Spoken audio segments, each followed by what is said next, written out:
We now interrupt whatever the bloody hell you were watching before to bring you a special news update on something that hasn't happened yet, but in reality happened a year ago.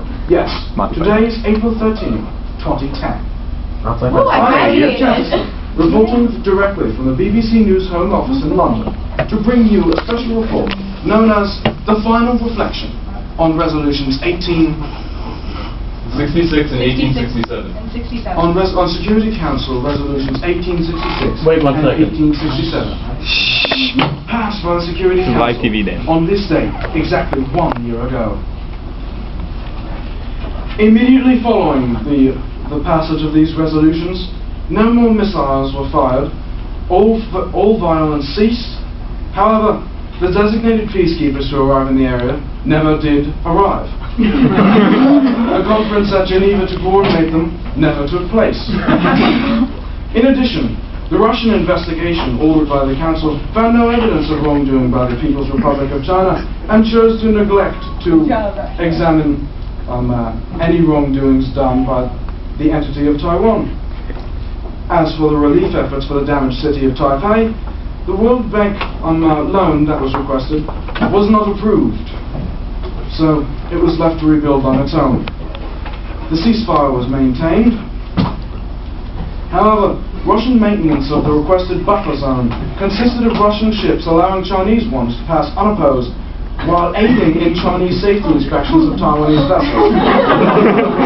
The project was scrapped once the Russian Federation decided that it had been spending far too much money on that operation. The convention in Geneva to continue monitoring disputes between the People's Republic of China and the entity of Taiwan also never took place. Neither representatives from the People's Republic of China or the entity of Taiwan ever arrived. So therefore, the One China policy continued. Taiwan did not remain loyal to the People's Republic of China because it sent in an application to the United Nations as the even better republic later. Could I come up with my name? I'll remove the profanity. The really, really sovereign Republic of Taiwan. Screw you, China. That was actually the original name. That was our working title. That was our working title. Alright. Therefore, the People's Republic of China saw no reason to give Taiwan any say in People's Republic of China's affairs. So the situation essentially continued at the status quo. The requested United Nations-based naval monitoring fleet was a complete disaster.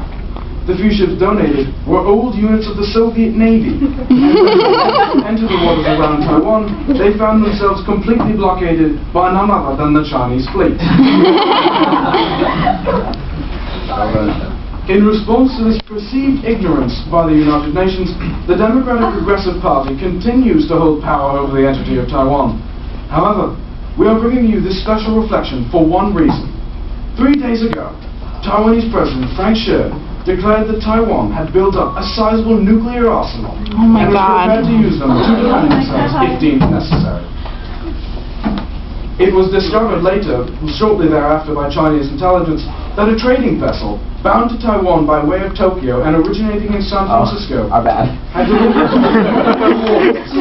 nuclear materials to Taiwan 1 year previous. Ironically, the same vessel that had been stopped and boarded by the Chinese Navy, in which a single casualty had been reported.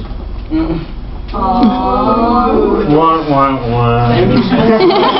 the Chinese accused the United States of America of supplying Taiwan with nuclear materials and other diplomatic relations entirely, effectively ending the effectiveness of the United Nations.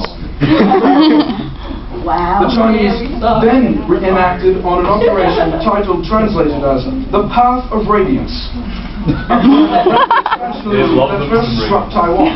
The attack completely obliterated any Taiwanese nuclear launchers, and the Chinese easily took control of the island within 5 hours.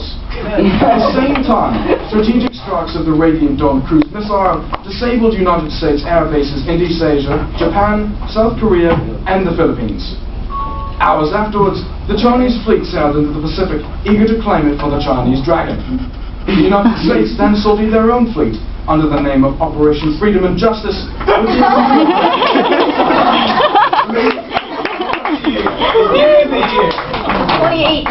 Oh my god. 25. 25. This is going on Facebook. Alright. This is, I'm recording Tomorrow, Andaluvian determination shall meet with youthful exuberance as the eagle and the dragon trade blows in the Pacific Ocean, while the fate of the entire world shall hang in the balance. Coming at the Network 09.